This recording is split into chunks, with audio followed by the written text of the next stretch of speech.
এই লেকচারে আমরা ডিসকাস করব attributes and it's type in year diagram. মানে অলরেডি গত লেকচারে বলেছিলাম, যখন আমরা কম্পোনেন্টস দেখেছিলাম, আমরা একটা ইয়ার ডায়াগ্রামে কি কি কম্পোনেন্টস হয় তার একটা আইডিয়া পেয়েছিলাম, যে আমাদের এন্টিটিস থাকে, অ্যাট্রিবিউটস থাকে এবং রিলেশনশিপ থাকে বা রিলেশন থাকে বলতে পারি। তো সেখানে আমরা উইক এবং স্ট্রং এন্টিটি গত লেকচারে ইন্ট্রোডাকশনটাই দেখে নিয়েছি। যদি তোমরা ইন্ট্রোডাকশন কনসেপ্টটা না দেখো এখনো, আমি অলওয়েজ বলবো আমাদের ডিসক্রিপশনে ডেটাবেস ম্যানেজমেন্টের প্লেলিস্টে আছে, ওটাকে ক্লিক করে এর আগের ভিডিওটা দেখে নাও। আমি সিরিয়ালি প্রত্যেকটা ভিডিও একটার পর একটা আমি কিন্তু আপলোড করেছি। তো ওটা না দেখে এটা আসলে কিন্তু কোনোভাবেই এর আইডিয়াটা বুঝতে পারবে না, কেন কি আমি কিন্তু এখানে আর বেসিকগুলো আর বলবো না, অলরেডি কিন্তু আমি ওখানে পুরো ডিসকাস করে দিয়েছি। তো সেই সূত্রে দাঁড়িয়ে অ্যাট্রিবিউটস জিনিসটা কি অলরেডি আমরা বলেছি এবং আমরা ওখানে ডিসকাস করেছিলাম যে আমরা এক্লিপস দিয়ে প্রত্যেকটি অ্যাট্রিবিউটসকে ডিনোট করি। অ্যাট্রিবিউটস মানে হচ্ছে একটা টেবিলের মধ্যে যতগুলো কলামস থাকে, নর্মালি যখন আমরা নর্মাল যে ফিজিক্যাল যখন কনসেপ্টে বুঝি, যখন আমরা প্র্যাকটিক্যাল কনসেপ্টে সেটাই যখন আমরা ইয়ার ডায়াগ্রামে যখন ডায়াগ্রামেটিক রিপ্রেজেন্ট করি সেগুলোকে, আমরা সেগুলো ইলিপস বা দেখো ইলিপস সবসময় পসিবল না, সার্কেল দিয়েও তোমরা দেখাতে পারো। মানে হিসাবটা এরকম, পরীক্ষার খাতায় তোমরা গোল করেই দেখাতে পারো, কোনো প্রবলেম নেই। অ্যাট্রিবিউটসটা কি, এটা আইডিয়াটা আমরা ওখান থেকে ক্লিয়ার করেছি। আর এটা ডেফিনেশন রেসপেক্ট দেখতে পাচ্ছ, attribute is use to describe the property on entity. Entity মানে কি বলেছিলাম, টেবিলের কথা বলেছিলাম, যে একটা ডেটাবেসের মধ্যে অনেকগুলো টেবিল হতে পারে, সেই এক একটা পার্টিকুলার টেবিলগুলোকে আমরা এন্টিটি হিসেবে রিপ্রেজেন্ট করি একটা ইয়ার ডায়াগ্রামের মধ্যে। এগুলো কিন্তু সব লাস্ট লেকচারে ডিসকাস করে নিয়েছি। এখন জাস্ট আমি এর পর ওপর থেকে টাইপস গুলো কিন্তু ডিসকাস করব, ঠিক আছে? টাইপস গুলোকে কিন্তু আমি ডিসকাস করবো। সেই সূত্রে যারা দেখোনি বারবার বলবো ওটা দেখে আসো, তাহলে জিনিসটা তোমরা পুরোপুরি একটা আইডিয়া কিন্তু পেয়ে যাবে। তো এটাকে রিপ্রেজেন্ট করার জন্য আমরা এক্লিপস ইউজ করতাম, যেটা অলরেডি কিন্তু আমি বলে দিয়েইছিলাম, খুব যদি ভুল না বলি লাস্ট লেকচারে। আর যেরকম একটা স্টুডেন্ট বলে যদি একটা এন্ট্রি থাকে, তার কি কি অ্যাট্রিবিউটস হতে পারে, আইডি হতে পারে, এজ হতে পারে, এগুলো this will can be a attribute. Phone number, name, age, এগুলো কিন্তু তার অ্যাট্রিবিউটস হতে পারে। তো একটা এক্সাম্পল হিসাবে আমি জাস্ট অ্যাট্রিবিউটটাকে রিভিশন করার জন্য আমি একটা পয়েন্ট কিন্তু আমি এখানে রেখেছি। এবার যখন আমরা টাইপস অফ অ্যাট্রিবিউট যাবো, ফার্স্ট টাইপটা দেখতে পাচ্ছ কি আছে, এটা হচ্ছে কি অ্যাট্রিবিউট কোনগুলোকে বলে। কি অ্যাট্রিবিউট কোনগুলোকে বলে, তার মানে তোমার টেবিলে, তোমার যে টেবিলে ইন ফিউচার তুমি যাকে প্রাইমারি কি করবে সেটাকে কিভাবে রিপ্রেজেন্ট করবে ইয়ার ডায়াগ্রামে। এ দেখো আইডির তলে একটা ড্যাশ দিয়ে দিয়েছো। এই আইডির তলে ড্যাশ মানে যদি তোমার ইয়ার ডায়াগ্রামে কোনো অ্যাট্রিবিউটের তলে এরকম ড্যাশ পাও, ছবি দেখে পাও বা তোমাদের দেওয়া হয়, তোমরা দেখলে এখানে কোনো একটা অ্যাট্রিবিউটের তলে এরকম ড্যাশ, তাহলে মানে তোমরা মনে মনে ভেবে নেবে এটাই কিন্তু প্রাইমারি কি ফিউচারে হবে, ঠিক আছে? যখন তোমরা প্র্যাকটিক্যাল ডেটাবেস ডিজাইন করবে, মানে তৈরি করবে টেবিলগুলোকে, that ID will be a primary key. তাহলে কি অ্যাট্রিবিউট বুঝতে পেরেছো। এবার যদি তোমাদের বলে নন কি অ্যাট্রিবিউট, এখানেই বুঝিয়ে দিচ্ছি কি অ্যান্ড নন কি অ্যাট্রিবিউট যদি বলা হয়, তাহলে কোনগুলো নন কি, যেগুলোর মধ্যে কোনো এ নেই সেগুলোই নন কি অ্যাট্রিবিউট হবে। এটা আলাদা করে আর বলার দরকার নেই। অনেক সময় অনেক বইতে দুটোকে ভেঙে ভেঙে রিপ্রেজেন্ট করে। নন কি মানে যেগুলো রেস্ট পড়ে রয়েছে, যেমন ফোন নাম্বার, নেম, এগুলো হচ্ছে নন কি অ্যাট্রিবিউট। তাহলে মানে যার তলায় আন্ডারলাইন থাকবে, এরকম ভাবে গোল করে দেওয়ার পর নামটা লিখবে অ্যাট্রিবিউটের, তার তলায় যদি আন্ডারলাইন করে দাও সেটাকে বলা হয় কি অ্যাট্রিবিউট। দেখো দেখতে পেয়েছো তার definition, key attribute use to represent the main characteristic of an entity, মানে যেটা দিয়ে আমরা আইডেন্টিফাই করবো একটা রোকে। It is represent by primary কি।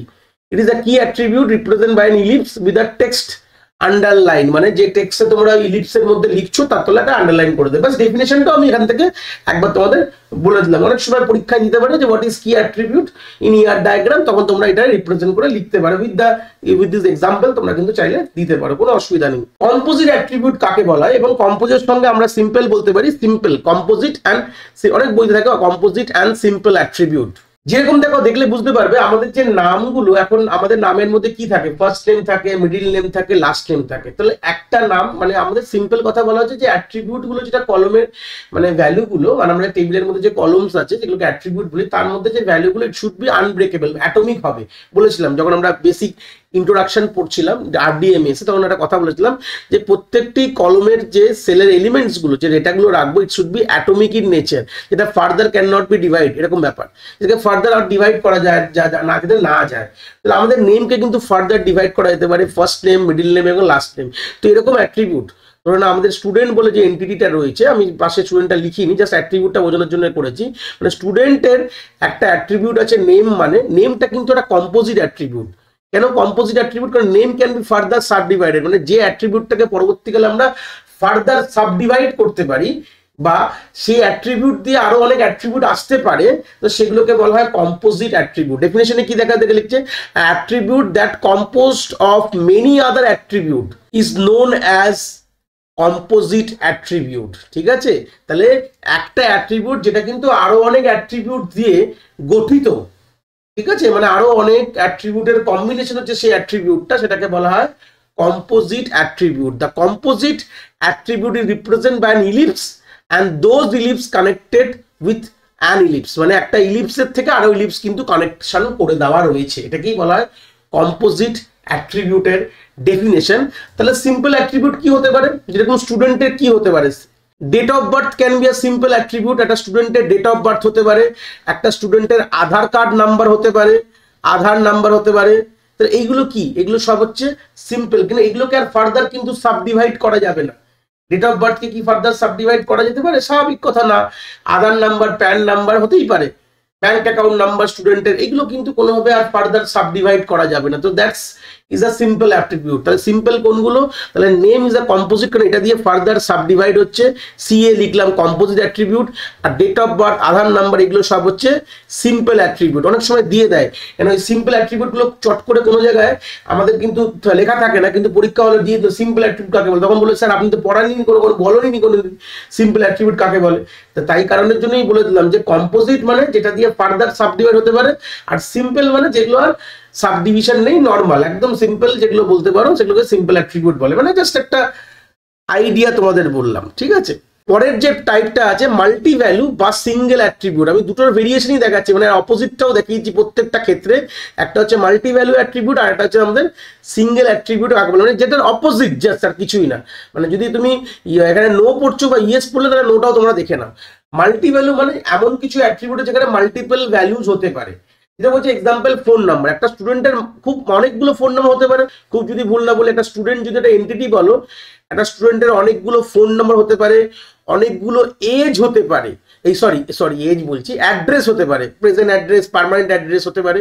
তো এইগুলোকে বলা হয় মাল্টি ভ্যালু, যার মধ্যে অনেকগুলো ভ্যালু হতে পারে, সেই ভ্যালুগুলোকে বলা হয় multi value attribute. It can have more than one value, আর এগুলোকে আমরা ডাবল ইলিপস দিয়ে রিপ্রেজেন্ট করি। খুব যদি ভুল না বলি, আমরা লাস্ট লেকচারে যখন উইক এন্টিটি দেখেছিলাম কাকে বলে উইক এন্টিটি, তখন আমরা বলেছিলাম যে ডাবল রেক্ট্যাঙ্গেল দিয়ে আমরা উইক এন্টিটিকে রিপ্রেজেন্ট করি। আর মাল্টি ভ্যালু অ্যাট্রিবিউট সবসময় তাহলে ডাবল ইলিক্স দিয়ে, ডাবল ইক্লিপস দিয়ে কিন্তু আমরা, বা ওভাল বলতে পারো, ডাবল ওভাল বা ডাবল ইক্লিপস যাই বলো না কেন, ওটা দিয়ে আমরা রিপ্রেজেন্ট করি। তাহলে কি ডেফিনেশনটা কি বুঝছো? An attribute can have more than one value, একের অধিক ভ্যালু রয়েছে সেই অ্যাট্রিবিউটের মধ্যে রাখতে পারি, সেই অ্যাট্রিবিউটগুলোকে আমরা কি বলা হয়? মাল্টি ভ্যালু অ্যাট্রিবিউট বলা হয়। সেটা আমরা ডাবল ওভাল দিয়ে রিপ্রেজেন্ট করি কাকে? মাল্টি ভ্যালু অ্যাট্রিবিউটকে। যেটা হচ্ছে স্টুডেন্টের phone number, age, that can be a multi value attribute. তাহলে সিঙ্গেল অ্যাট্রিবিউট কোনগুলো যদি বলি, সিম্পল, যেরকম যে বললাম আধার নাম্বার, স্টুডেন্ট আইডি, ঠিক আছে, আধার কার্ড নাম্বার, পুরো এক্সাম্পল, মানে অপোজিটটা। তাহলে এগুলোকে বলা হয় সিঙ্গেল অ্যাট্রিবিউট। তাহলে this is the multi value attribute, M A দিলাম, address is also a multi value attribute. Single attribute কিরকম? আধার নাম্বার, স্টুডেন্টের date of birth, this is the single attribute. এসে মানে অপোজিট গুলো আমি বলে দিচ্ছি। অনেক সময় সিঙ্গেল অ্যাট্রিবিউট কাকে বলে যদি কখনো প্রশ্ন যদি দিয়ে দেয়, ঘাবড়াবে না, টার্মসটা অ্যাটলিস্ট শুনে নিয়েছো। মাল্টি ভ্যালু কাকে বলে, আর তার অপোজিট হয় হচ্ছে সিঙ্গেল অ্যাট্রিবিউট হয়। কিন্তু ডাইরেক্ট বইতে আমরা এইগুলোই দেখি, যে পাঁচটা আমি প্রথমে এখানে দেখাচ্ছি, এ বি সি ডি এইভাবে লেখা আছে, এইগুলোই মেনলি আমরা ডি অব্দি, তাহলে সেইগুলোই কিন্তু মেনলি আমরা কিন্তু দেখি, এগুলোই মেনলি পড়ি আমরা টাইপস অফ অ্যাট্রিবিউট। কিন্তু আমি তার অপোজিট গুলো একবার দেখিয়ে দিচ্ছি যাতে তোমরা না ঘাবড়াও। নেক্সট হচ্ছে ডিরাইভড অ্যাট্রিবিউট, বা আমরা এর অপোজিটটা কি বলতে পারি?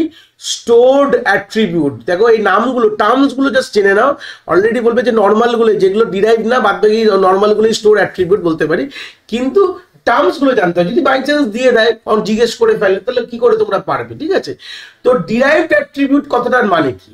দেখো একটা অ্যাট্রিবিউট যার ভ্যালুটা আমরা ইনসার্ট করছি না, কিছু অলরেডি ভ্যালু রয়েছে অন্য কোনো অ্যাট্রিবিউটের মধ্যে, সেখান থেকে ওটা ক্যালকুলেট করে ওর ভ্যালুটা আসছে, তাই এরকম অ্যাট্রিবিউটকে বলা হয় ডিরাইভ অ্যাট্রিবিউট। এক্সাম্পল দিলে বুঝতে পারবে। দেখো আমাদের ডেট অফ বার্থ, মানে বার্থ ডেট বা ডেট অফ বার্থের আমরা ইনপুটটা ইউজার, মানে ইনসার্ট হবে, মানে ডেটাবেসে ইনসার্ট বা ইউজার এখানে ইনপুট দেবে, ইউজার থেকে আমরা নেবো এটা, তাহলে আমরা এটা ইনসার্ট হবে।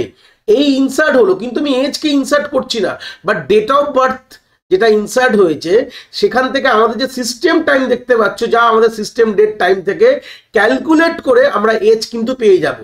তাহলে আমাদের সিস্টেম ডেট থেকে মাইনাস করে ক্যালকুলেশন করে আমরা কি পাবো? আমরা এই এজ দেখতে ডটেড দিয়ে করেছে, আমি এখানে আর অন্য কিছু ডটেড দিয়ে রিপ্রেজেন্ট করে অ্যাকচুয়ালি ডিরাইভ অ্যাট্রিবিউটকে। এটা কিন্তু আমরা ইনসার্ট করব না, এটা ক্যালকুলেট করে ভ্যালুটা এখানে বসাবো। মানে তার মানে কি বুঝলে, অন্য কোনো অ্যাট্রিবিউটের ভ্যালু থেকে ক্যালকুলেট করে সেই ভ্যালুটা যদি অন্য কোনো অ্যাট্রিবিউটে বসে, তাহলে সেই অ্যাট্রিবিউটটাকে বলা হয় ডিরাইভ, মানে কাউর থেকে ভ্যালু এসছে। দেখো ডেফিনেশনে কি বলেছে, attribute that can B derive from other attribute is known as derive. Derive মানে ভ্যালু নেওয়া, সেটা ক্যালকুলেশন করে আসতে পারে, ডাইরেক্ট বুঝতে পারে, যাইভাবেই হোক না কেন, মানে তার মধ্যে ডাইরেক্টলি আমরা নেবো না। মানে এজ বলে যে কলমটার মধ্যে ডেটা আমরা ডাইরেক্টলি ইনসার্ট করছি না, ডেট অফ বার্থ থেকে যেটা ইনসার্ট করেছে ডেট অফ বার্থের মধ্যে, সেখান থেকে ভ্যালু কোনোভাবে এটা ডিরাইভ করে এজের মধ্যে আসবে, সেটাকে আমরা ডট দিয়ে রিপ্রেজেন্ট করে, ডটেড ইলিপস বা ড্যাশেস ইলিপস বলতে পারো, এরকম ড্যাশেস ইলিপস দিয়ে আমরা রিপ্রেজেন্ট করি।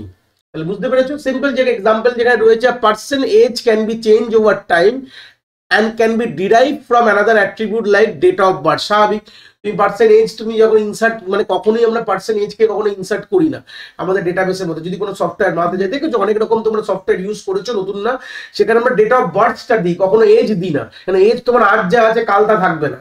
সেই জন্য আমরা এজ যদি নিয়ে যাবো তো ডেটাবেস স্ট্যাটিক হয়ে গেল, ভ্যালুটা তো দিয়ে দেওয়ার ওটাই সেভ রইবে না, সারা জীবন ওই ভ্যালুটাই থাকবে। তাই জন্য আমরা কখনোই ভুলটা করি না।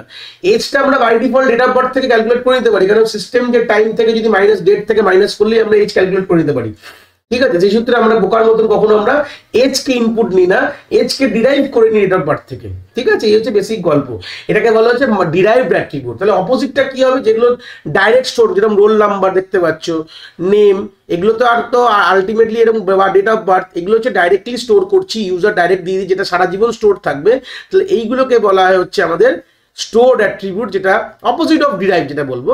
আর এইটাকে বলা হচ্ছে ডিরাইভ অ্যাট্রিবিউট, ডিএ, ওটা এসে মানে স্টোর, যেটা আমরা ইউজারের থেকে নিয়ে স্টোর করে রাখছি, সারা জীবন ওটাই স্টোর থাকবে, কখনো চেঞ্জ হবে না। কিন্তু এজ কিন্তু সময়ের সঙ্গে, মানে সময়ের সাপেক্ষে এজ কিন্তু কন্টিনিউয়াসলি আমার পাল্টাতে থাকবে। এটাই হচ্ছে আইডিয়া বলতে পারো একটা আমাদের টাইপস অফ অ্যাট্রিবিউট। তাহলে আমরা এখানে যতগুলো টাইপস হয়, মিনিমাম 4টে টাইপস সব জায়গায় বইপত্র দেখো, তার অল্টারনেটিভ গুলো আমি দেখিয়ে দিলাম, অপোজিট গুলো আমি প্রত্যেকটা টাইপের, ডিরাইভের সাথে স্টোর, সিঙ্গেলের সাথে মাল্টি ভ্যালু, কম্পোজের সঙ্গে সিম্পল, এগুলো মোটামুটি কি এর সাথে নন কি, এগুলো সবই মোটামুটি আমি এর অপোজিট গুলোকেও আমি বলে দিয়েছি, যাতে কখনো টার্মস গুলো তোমরা না জানো, পরীক্ষা হলে দিয়ে দিল, লিখতে পারলে না, সেই সূত্রে কিন্তু তোমাদের একটা প্রবলেম হয়ে যাবে।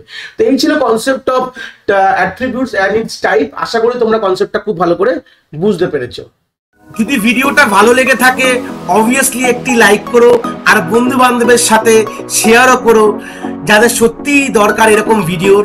আর হ্যাঁ, অবভিয়াসলি চ্যানেলে নতুন হলে চ্যানেলটাকে সাবস্ক্রাইব করে দিও এবং বেল আইকনটিকেও প্রেস করে দিও, তাহলে এরকম নতুন নতুন ভিডিওর নোটিফিকেশন তোমরা সবার আগে পেয়ে যাবে। তোমাদের এক একটি লাইকে আমি অনেকটি মোটিভেশন পাই, আমি ফিউচারে এরকম ভিডিও আরো তোমাদের যেগুলো দরকার আমি অবভিয়াসলি নিয়ে আসার প্রচেষ্টা রাখি। তোমাদের যদি কোথাও কোনো ডাউটস হয় তাহলে ভিডিওর কমেন্ট সেকশনে অবভিয়াসলি আমাদের জানাতে পারো, আমি সেইগুলোর সমাধান অবভিয়াসলি করার চেষ্টা করব।